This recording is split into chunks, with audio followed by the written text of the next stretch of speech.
For more than a half-century, the number of Americans attending colleges and universities has been steadily increasing.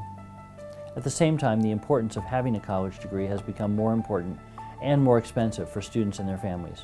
But that trend of growing enrollment will soon change, and is already reversing in some parts of the country.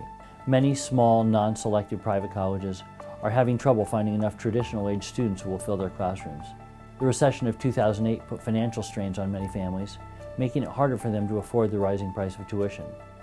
The birth rate among white families has been on a steady decline for some time now, meaning there are far fewer high school graduates, especially in the Northeast and upper Midwest parts of the country.